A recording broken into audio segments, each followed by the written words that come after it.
E nós vamos fazer contato com a vice-presidenta da CNU, a Confederação Nacional dos Urbanitários, Fabiola Latino Antezana. Bom dia, Fabiola. Bom dia. Fabiola, ontem o Tribunal de Contas da União, o TCU, aprovou a proposta do governo para a privatização da Eletrobras. Foram 7 votos a favor pela venda e contra um contrário, na verdade. O único ministro da corte que acabou votando contra a desestatização da empresa foi Vital do Rego. Como é que você viu essa aprovação por parte do TCU e as implicações que podem ter a privatização da Eletrobras, Fabiola?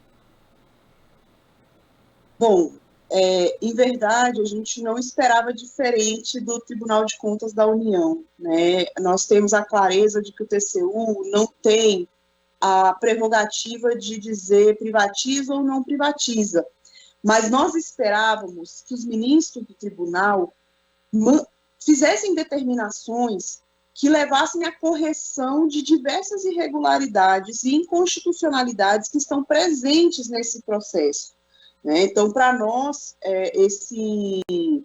a aprovação do processo como está é simplesmente para que existe o Tribunal de Contas da União, né? Vários ministros dizendo que os problemas relatados de precificação, de subvaloração com relação à empresa, com relação à eletronuclear, a Itaipu, serão corrigidos pelo mercado. Então, se o mercado dita as regras, para que o Tribunal de Contas da União teria que se debruçar sobre um processo como esse?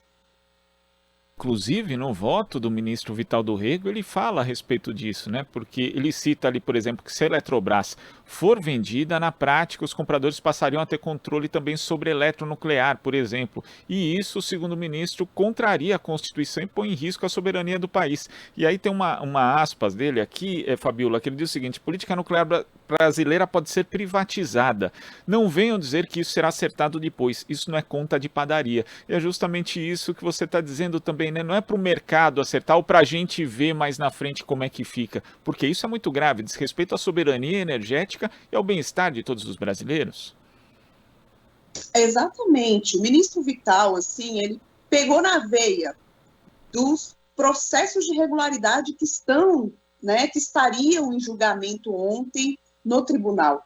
Com relação ao eletronuclear especificamente, para além da questão do risco de descontinuidade do programa nuclear brasileiro, a partir do momento em que Angra 3 terá uma sócia privada para conseguir finalizar suas obras, e quando a gente pega o histórico, né, de construções recentes e estruturantes, porque o setor elétrico ele se expande por meio de parcerias público-privadas. Então, essa história de que o privado não tem mercado, ela não cabe. Hoje a expansão já é feita dessa maneira.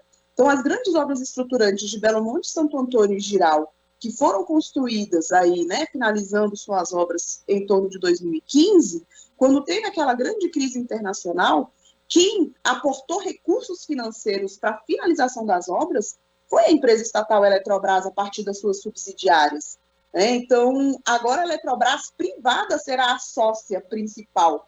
E se a Eletrobras privada disser, olha, Angra 3, a mim não me interessa, muita chance de prejuízo, ela se retira do negócio, e como fica a parte estatal que ficou com o governo? Será uma empresa estatal dependente da União, que hoje já não é, né? Hoje a gente tinha aí pelo sistema todo um arcabouço que conseguiria fazer com que Angra 3 fosse terminado. Então o ministro Vital ele pegou na veia em vários aspectos, e era isso que a gente esperava dos demais ministros, que eles analisassem os riscos e as inconstitucionalidades do processo, né? Ao delegar ao Deus Mercado a função de regular, de corrigir, o Tribunal de Contas simplesmente colocou que, olha, posso fechar as portas porque o mercado vai corrigir tudo. Não, e quando o ministro Vital do Rego ele fez um voto muito longo, inclusive, né, bastante detalhado, ele afirmou que erros dolosos cometidos pelos responsáveis pela elaboração desse processo, dessa proposta de privatização, vão fazer com que as ações da estatal sejam vendidas, segundo ele, a preço de banana, e ainda ele citou dizendo que fizeram um calendário louco para entregar essa Eletrobras à iniciativa privada. E o curioso, né, Fabiola, porque dentro dessa perspectiva que você receio que muita gente tinha de que os outros ministros analisassem isso, o voto dele foi muito elogiado pelos seus colegas, só que eles simplesmente ignoraram, né, inclusive os fatores pelos quais o voto merece elogios, porque ele tem diversos detalhes ali a respeito do processo de privatização, inclusive desses chamados erros dolosos, mas que foram desconsiderados na hora da votação. Infelizmente nós vimos isso na primeira etapa de julgamento no TCU, quando o próprio ministro Vital do Rego, ele trouxe o debate sobre a precificação, né, das garantias físicas dos empreendimentos que hoje são da Eletrobras e que, pelo projeto de lei, passarão a vender uma energia mais cara, né? Então, naquele momento, se fez uma discussão de quanto valem esses empreendimentos. E ele ali, no voto dele, ele já alertou, olha, aqui nós estamos tratando de energia, sendo que há uma discussão no Congresso Nacional que separa a energia de potência, a metodologia não considera essa metodologia, que inclusive já estava sendo aplicada para leilões de usinas termoelétricas, né? Havia, desde 2015, quando foi privatizado o empreendimento de Porto Primavera em São Paulo, uma determinação por parte do TCU de que essa metodologia de separação de energia e potência ficasse mais clara. Os ministros todos dizem, olha, ministro Vital, concordo com essa posição, no entanto, neste momento, nós vamos fazer com que o processo siga tal qual está, né? Então, com a expressão data vênia, que é uma expressão que nós vimos aparecer na primeira etapa e agora na segunda etapa, a expressão mais utilizada por eles é data vênia, é como quem diz assim, olha, concordo com tudo que você está me colocando, no entanto, nós seguiremos por este caminho, que fica muito claro que, em verdade, de fato, a decisão não foi uma decisão com o olhar de fiscalização e controle que o TCU deveria ter tido. A decisão ela foi política, e isso ficou muito claramente registrado em algumas das falas dos ministros, né? E, infelizmente, a política deste governo é a de destruição das empresas estatais para entregar ao mercado financeiro, e não importa qual é o impacto disso para o povo brasileiro. E em relação a esses impactos ao povo brasileiro, Fabiola, o ministro Vital do Rego também disse, né, lembrou que uma defesa sempre feita pelas pessoas que apontam ali a privatização como solução de tudo é que a desestatização ela tende a melhorar a qualidade do serviço. E ele citou algo que você já tinha falado a respeito aqui na nossa última conversa no Jornal Brasil Atual, dizendo que isso é mentira e que a Eletrobras foi chamada a socorrer a população do Amapá no apagão de 2020. Queria que você relembrasse esse episódio, porque ele é bastante ilustrativo daquilo que pode ocorrer caso a Eletrobras seja privatizada, Fabiola. Exatamente. O que acontece? Assim, são setores estratégicos, estruturantes, né, aonde a iniciativa privada tende a não fazer investimentos vultuosos se isso não tiver um retorno. E aí nós temos diversos estados, como foi o caso do Amapá, que é um fim de linha, em que a iniciativa privada optou por explorar aquela concessão de serviço da maneira a obter mais lucro.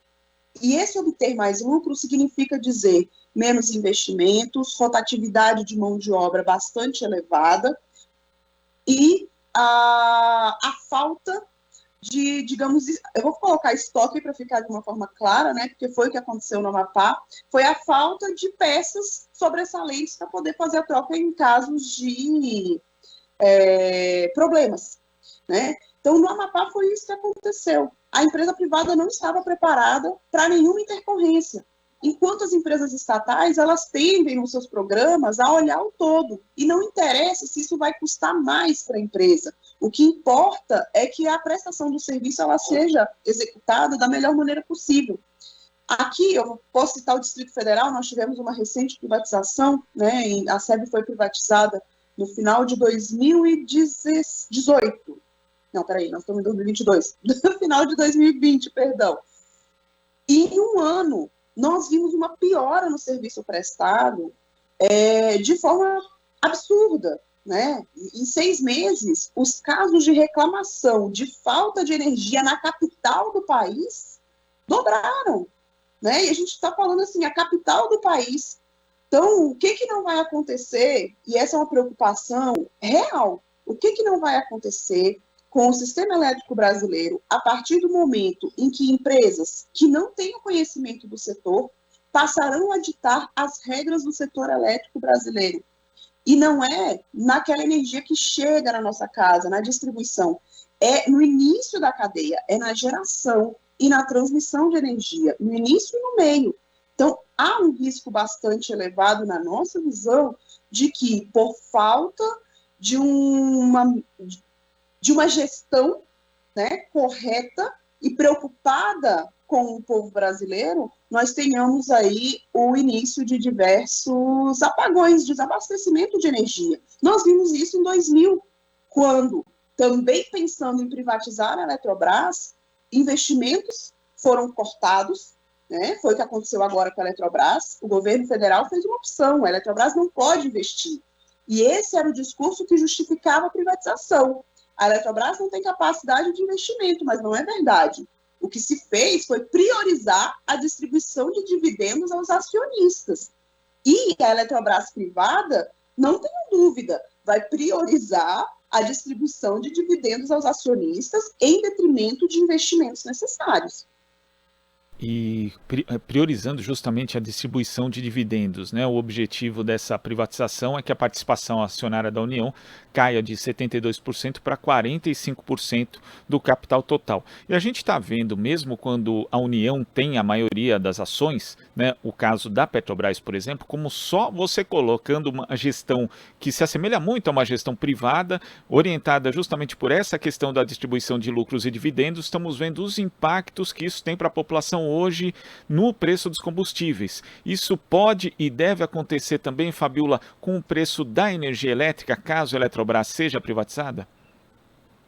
Com certeza. Em verdade, o setor de energia elétrica ele já foi atrelado ao preço internacional, né? A nossa energia brasileira ela é uma das mais caras do mundo e não deveria ser, porque a nossa matriz, além da diversificação da nossa matriz elétrica, ela é a base, é a hidrelétrica, que é uma das mais baratas do mundo, né? O que justifica a nossa energia ser uma das mais caras em comparação com outros países? Foi exatamente ali na década de 90 a decisão de atrelar, né, determinados fatores do mercado de energia ao mercado internacional, que foi o que a Petrobras fez agora. Foi uma decisão governamental de atrelar o preço do combustível ao mercado internacional, sendo que nós temos produção. Nós não teríamos que estar submetidos a uma regulação internacional, né? Isso é a soberania. Então, soberania energética é a soberania de uma nação, né? Infelizmente, hoje, as nossas empresas estatais, elas são empresas de economia mista, elas têm ações listadas na Bolsa de Valores, elas são estatais, o governo detém a maior parte das ações, no entanto, as regras aplicadas são regras de uma empresa privada. Então, a partir do momento que essa empresa estatal não gerou lucro, não distribuiu dividendo suficiente para os acionistas minoritários, começam os ataques. E para você minimizar esses ataques, eu começo, então, a atender a esses acionistas minoritários, ao invés de olhar o povo. Então, nós não temos dúvida que com a privatização da Eletrobras, se ela realmente vier a acontecer, nós teremos aí um aumento de energia. Tanto é que diversos atores estão agora se movimentando contra aspectos da lei que privatiza a Eletrobras. Porque não é só a privatização da Eletrobras, não é só o processo de descotização dos nossos empreendimentos. Foi autorizada a construção de diversas térmicas pelo país, onde não tem sequer a estrutura de gasoduto. Aí agora, no Congresso Nacional, esse grupo do centrão, do neoliberalismo, né, da direita, está se movimentando para colocar em um outro projeto de lei mais um jabuti para quê? Para garantir a construção dos gasodutos que levarão o gás para as térmicas que eles aprovaram no projeto de lei de privatização da Eletrobras. É um negócio da China. Foi por partes. Então, neste projeto, eu garanto o empreendimento da termoelétrica. No próximo projeto, eu garanto o gasoduto. E assim eles vão indo com dinheiro público, garantindo a construção da infraestrutura e, ao fim e ao cabo, quem vai tomar de conta desse processo vai ser a iniciativa privada. É uma coisa muito absurda, assim, não tem lógica o que acontece aqui. E a partir dessa aprovação pelo TCU, Fabiola, quais são os caminhos para se tentar barrar essa privatização da Eletrobras? Bom, desde a primeira etapa, em que já se apontaram, do ponto de vista técnico, diversas irregularidades com relação à precificação da empresa, deram-se entrada a ações judiciais, né, em diversos estados do país, questionando essa situação. De posse do voto do ministro Vital, né, que ainda será disponibilizado exatamente quais são os pontos, as argumentações, inclusive o que está sendo aprovado, porque, veja, ontem, a princípio, estava se debatendo o voto do ministro relator, o voto que tinha sido apresentado pelo ministro Jorge Oliveira e o voto do revisor, né?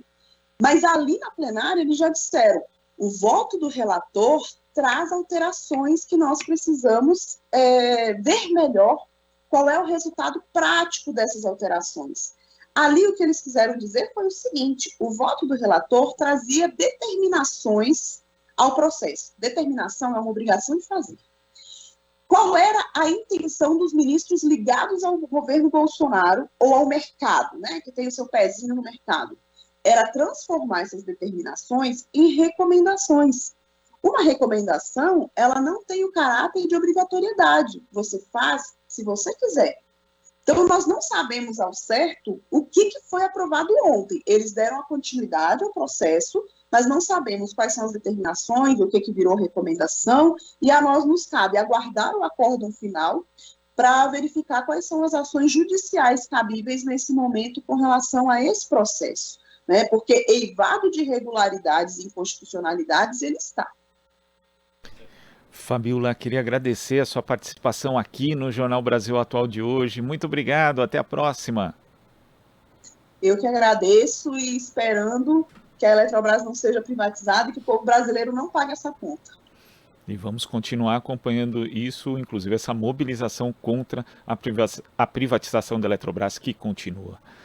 Fabiola, muito obrigado. Obrigada, um bom dia. Bom dia. Conversamos aqui com a vice-presidenta da CNU, a Confederação Nacional dos Urbanitários, Fabiola Latino Antezana. Você está ouvindo Jornal Brasil Atual. As notícias que os outros não dão.